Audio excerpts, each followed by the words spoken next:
When a client wants a look that goes against your integrity, let's talk about it. As a beauty professional who's been in the beauty industry for over 10 years, I have just had one of the most interesting conversations with the client. And it reminded me of something I've always understood, but never had to encounter with the client face to face. Here's my truth. People like what they like, and that is absolutely okay. But as beauty professionals, we also have to be okay with saying, this is what I do, and that is not what I do. But before you go there, let me explain. A young lady came in after seeing somebody's brows that I had done, and she loved that look, and she wanted that same service. But when she sat in my chair, I felt the nudge from God to be patient, to be gentle, and to be very clear. I did her brows the way I always do, according to her natural structure, her natural lines, the integrity of her hair, my technique, and the fingerprint that makes my work recognizable. When she got up, she said, "Oh, I want them bigger."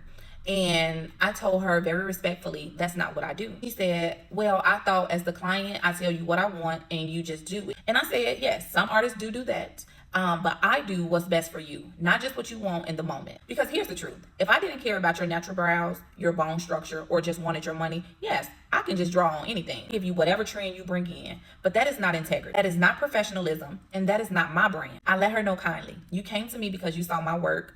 You saw my fingerprint. You saw my standard.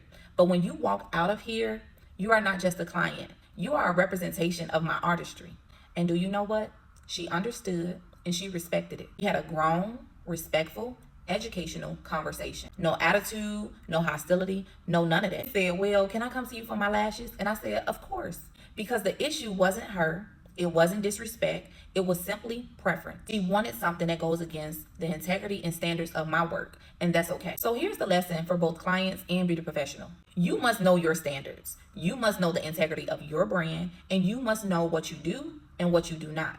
Every client is not your client, and every client who doesn't prefer your style is not a problem. Some people may want a look that does not align with your artistry, but that does not make them wrong. But it also does not mean that you compromise your skill, your technique, or your brand just to satisfy a moment. We can have these conversations respectfully. We can educate without offending. And we can stand on our standards without dishonoring the people we serve. I thank God for the patience and the spirit in that conversation because it reminded me that integrity still matters in the beauty industry. If you're an artist watching this, don't be afraid to stand firm in what you do. If you're a client watching this, understand that your artists want what's best for you, not just what's trending. This is how we bring professionalism, honor, and excellence back in our industry.